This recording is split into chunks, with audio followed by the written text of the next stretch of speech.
Welcome to the Commander Crew, a Magic the Gathering Commander YouTube channel where we ask the question, who's your commander? We want to thank you for watching our videos.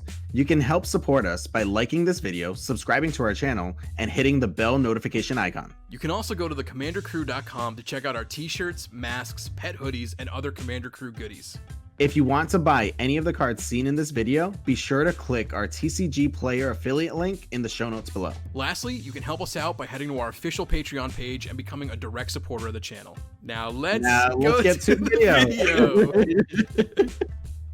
Oh no. What's up everyone, it's your boy Eddie from the Commander Crew, and today we're doing a deck tech on Lathril, Blade of the Elves.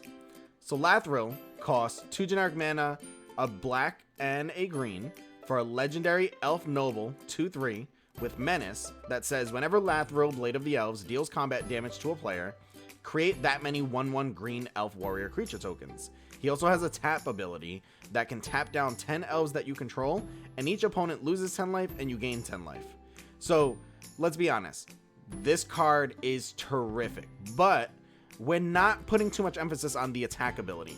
We are definitely going to leverage the tap down ability when we need it, but for the most part, this is going to be a green black elves deck with some aristocrat shenanigans and a high emphasis on just getting as many elves on the battlefield as we possibly can, swinging house and using some of our win cons to pump up our creatures. So first and foremost, let's talk about card draw. Under card draw, we have probably the best card in the deck. This is Skull Clamp. Costs 1 mana. Equipped creature gets +1/-1, and whenever equipped creature dies, draw 2 cards. You equip for 1. This in our deck essentially becomes pay 1, sacrifice a creature, draw 2 cards. You're going to see that happen a lot in this deck just because most elves have 1 for toughness anyway. Then we have Beast Whisperer, which of course will draw your card every time you cast a creature spell. We have Skemfar Avenger, which is a newer card from Kaladesh. That says whenever a non-elf creature or berserker that you control dies, draw a card and lose a life. We have Guardian Project, which we all know, big time commander staple. Whenever a non-token creature enters the battlefield under your control, draw a card.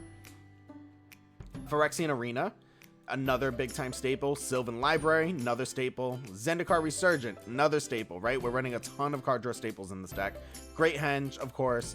And then we have Izoni, Thousand Eyed, which is a legendary creature that has a sacrifice ability built into her, which is great for our aristocrats theme. But then on top of that, by sacrificing a creature, you get to draw a card.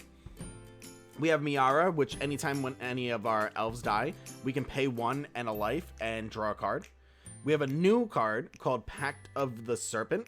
It costs 1 black and black, and it says choose a creature type. Target player draws X cards and loses X life, where X is the number of creatures they control of the chosen type.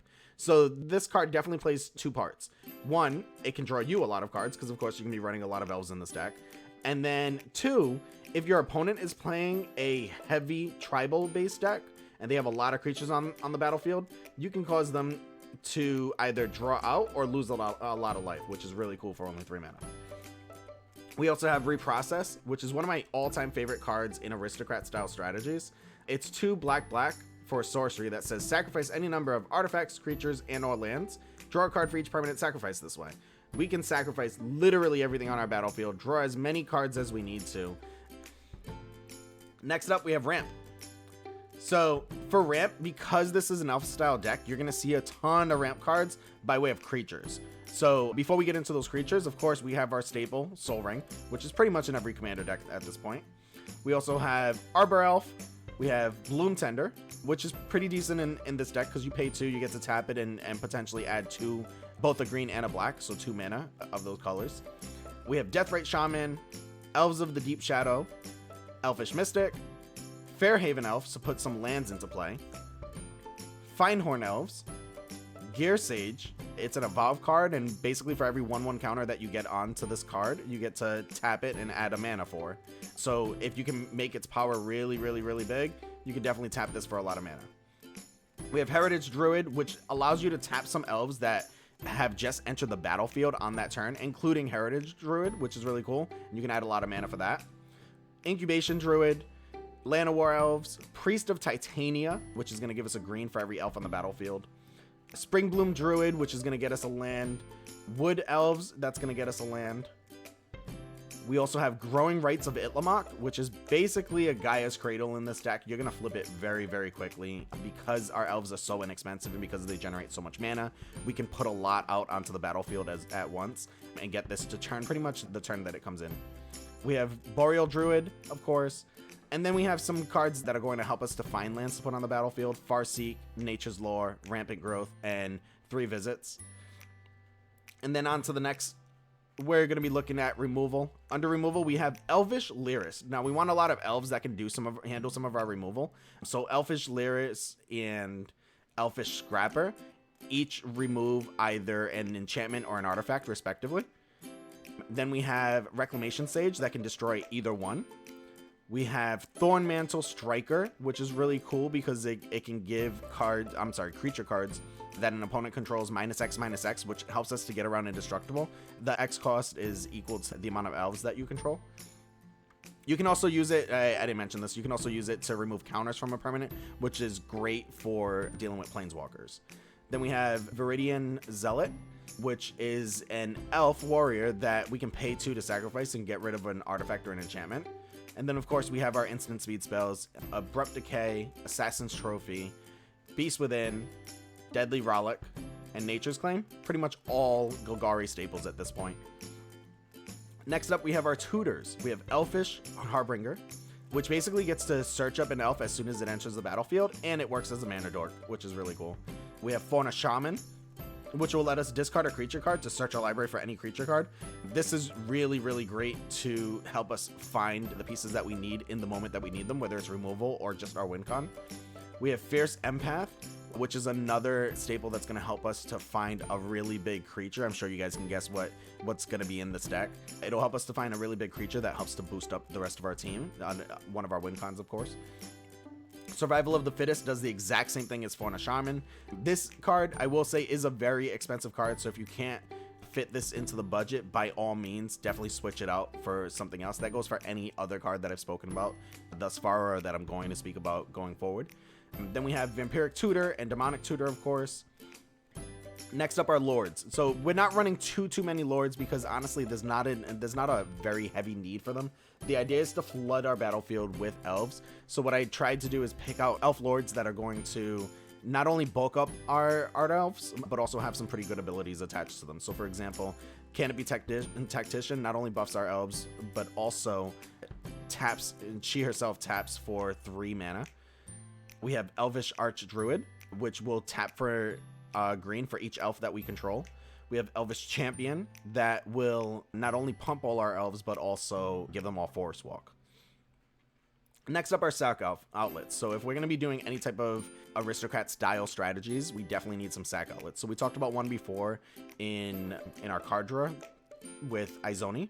We're also going to, actually, Izoni and Reprocess, excuse me. We're also going to talk about our altars. So we have Altar of Dementia, Ashnard's Altar, and Phyrexian Altar, all included in this deck tech, which is going to help us out amazingly. They're not only going to give us extra mana to be able to play more mana dorks or to be able to play more elves, one of them will even help to mill out our opponents if we can get large enough creatures or enough creatures out onto the battlefield.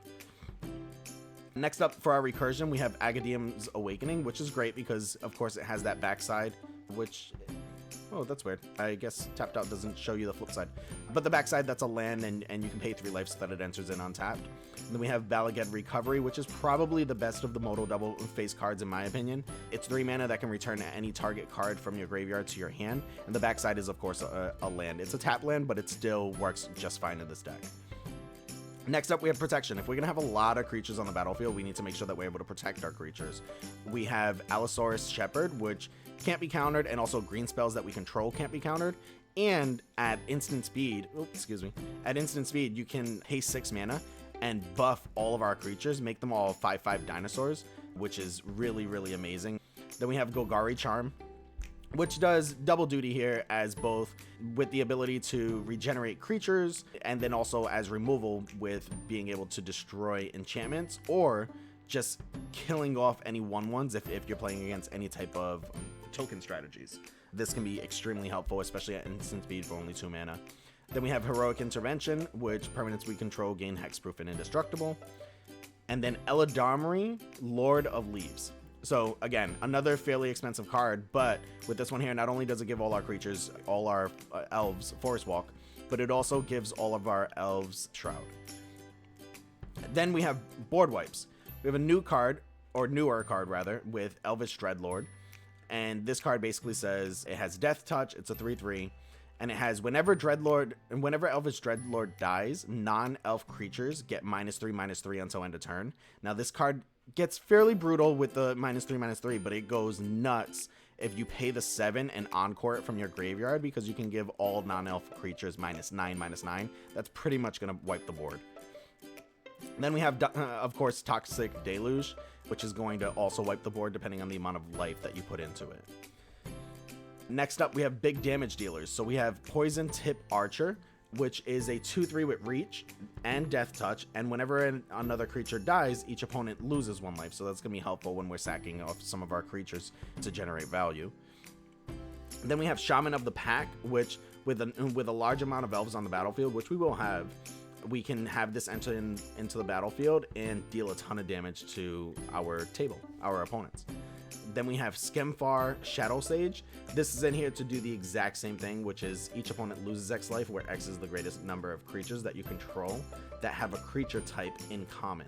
So all of our elves, we count them up, and each of our opponents are going to lose life equal to that.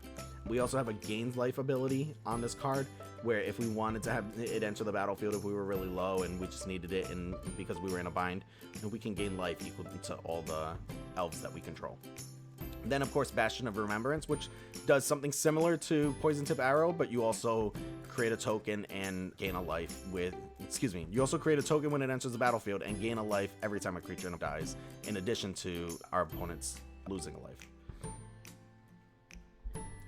Then, for our win cons, of course, Big Baddie himself, Craterhoof Behemoth.